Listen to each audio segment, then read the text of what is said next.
मित्रांनो, आपण तलाठी भरतीचा PYQ बघत आहोत. यामध्ये 2 व्यक्ती नसून 3 व्यक्ती आहे. ए, बी आणि सी हे एक काम अनुक्रमे 12 दिवस, 15 दिवस आणि 20 दिवसात पूर्ण करतात. त्यांनी मिळून काम केल्यास ते काम पूर्ण होण्यासाठी किती वेळ लागेल? खूप इझी आहे.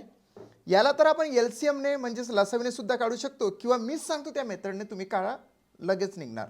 काय करायचं, या तिघांचं जे वर्क आहे ते करायचं गुणाकार. म्हणजेच 12 गुणिले काय 15 गुणिले काय तर 20 डिवायडेड बाय काय करायचं आता, divided by first to second याची करायची बेरीज.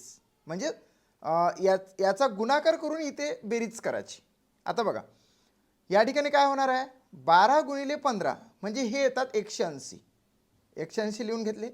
त्याच्यानंतर 15 गुणिले 20 मग हे झाले 300.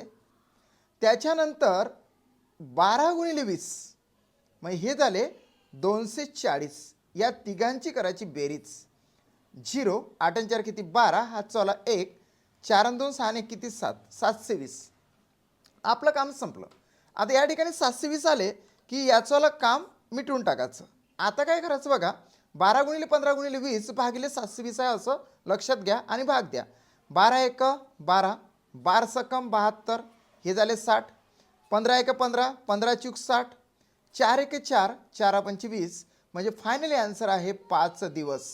अर्थात एक काम 12 दिवसात, एक काम 15 दिवसात, एक काम 20 दिवसात करत असेल, ते तिघे मिळून जर काम करायला लागले तर 5 दिवसात ते काम पूर्ण होईल.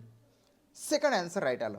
जर का तुम्ही चॅनल सबस्क्राईब केलं नसेल तर MPSC स्मार्ट लर्निंग हे चॅनल सबस्क्राईब करा. थँक्स.